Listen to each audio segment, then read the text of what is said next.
story of two princesses. A long time ago, a king had two daughters who were in the habit of amusing themselves outside of the palace walls. One day, they saw a crow flying towards them with a ripe Terel fruit in his beak. They then said to each other, "What fruit is it? It looks nice and sweet." The crow let the fruit fall in front of them. They ran and picked it up and ate it. It tasted deliciously sweet. Then they said, "From whence did the crow bring such a good fruit?" Then they remembered the direction from which they had seen it coming and said, "If we go this way, we shall find it." So they went, but it was only after they had traveled a great distance from home that they found the Terel tree with the ripe, luscious fruit. The elder of the two girls climbed up into the tree and shook down a large quantity of the fruit. They then feasted to their heart's content.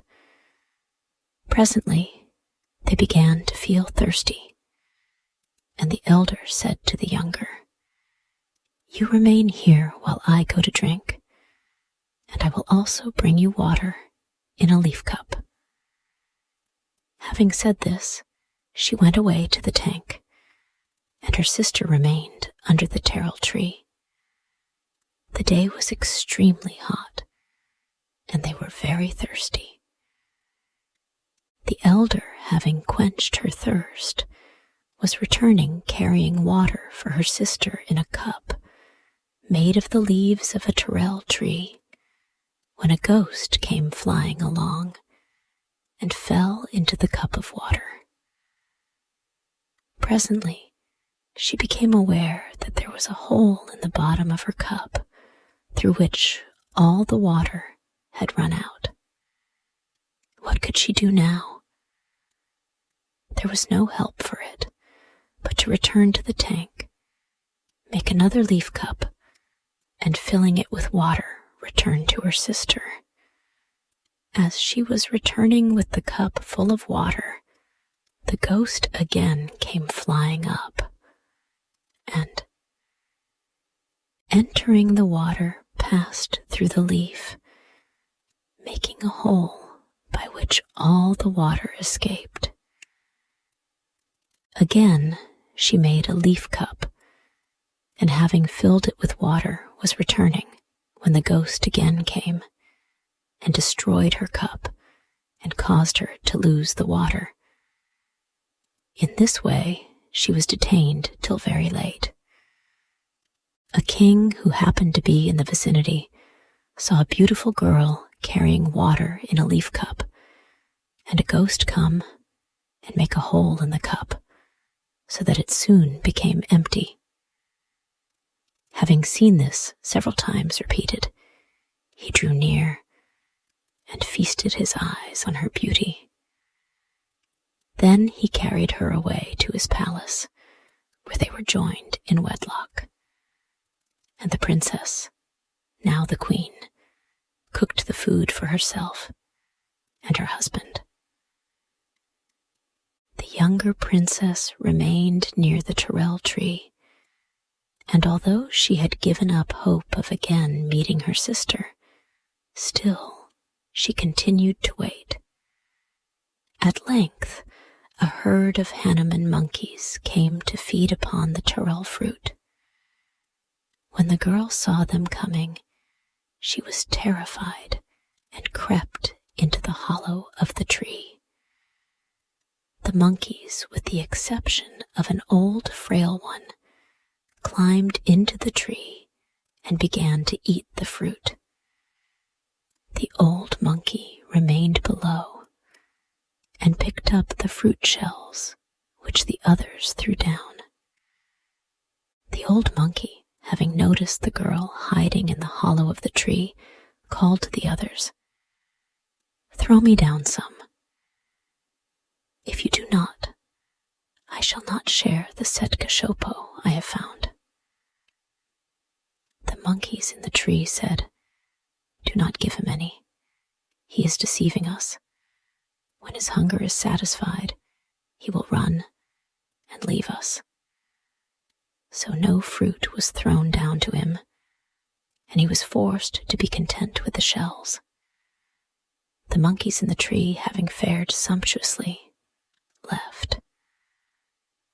The old monkey waited till they were out of sight, and then entered the hollow of the tree where the girl was, and ate her up.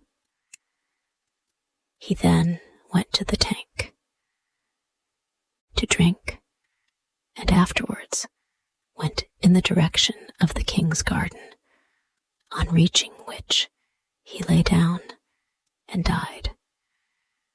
One of the gardeners, finding him dead, threw him on the dunghill.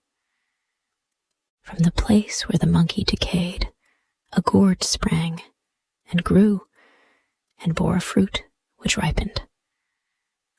One day, a beggar, when on his rounds begging, saw this fruit, and plucking it, took it away with him.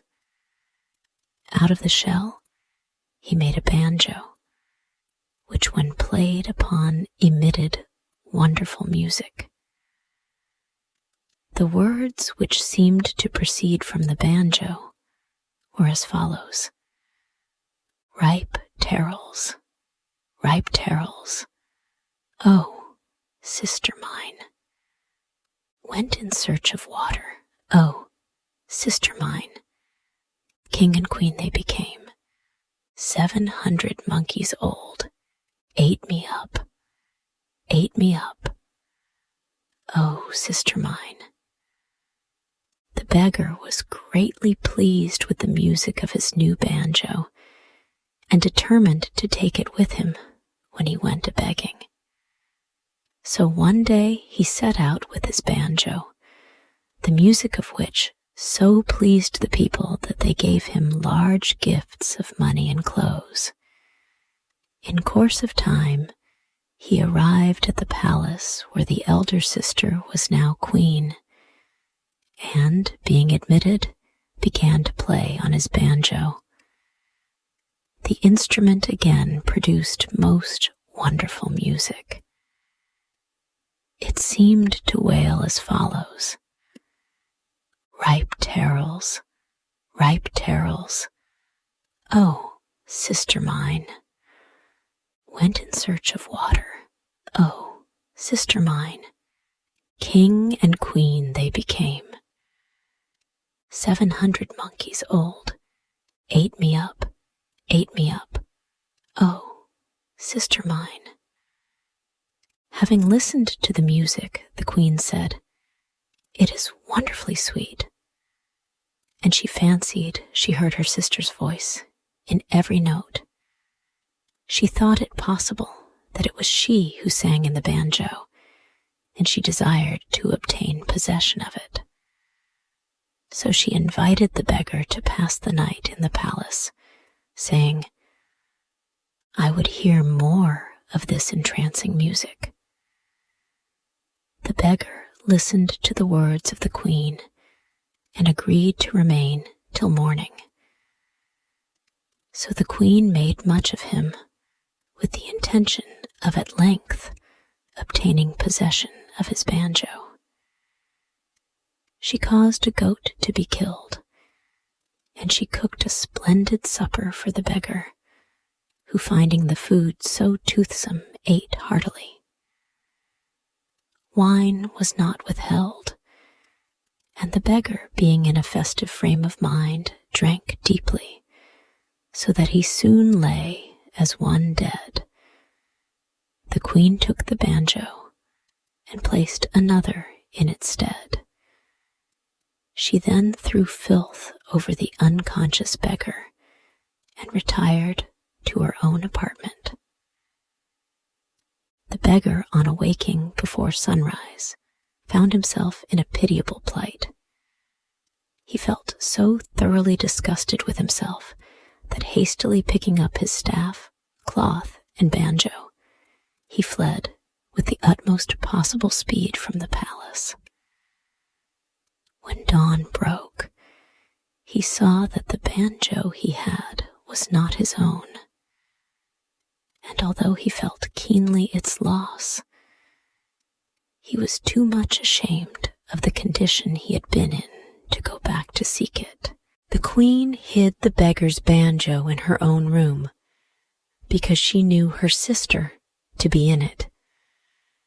Whenever the king and queen went out to walk, the girl left the banjo, and having bathed and dressed her hair, cooked the family meal, and then returned to the banjo. This happened so often that, at last, it came to the knowledge of the king that a fairy lived in the banjo, and when the way was clear, used to come out and prepare food for the queen and himself. So he determined to lie in wait for the fairy cook. He then sent the queen somewhere on an errand and hid himself in a corner of the room from whence he could see the banjo. In a short time the princess emerged from the banjo and began to dress her hair and anoint herself with oil, after which she cooked rice. She divided the food into 3 portions, one of which she ate. As she was about to re-enter the banjo, the king sprang out and caught hold of her. She exclaimed, "Gee, gee, you may be a hottie, or you may be a dom." The king replied, "Gee, gee, whether I be a dom or a hottie, from today you and I are one."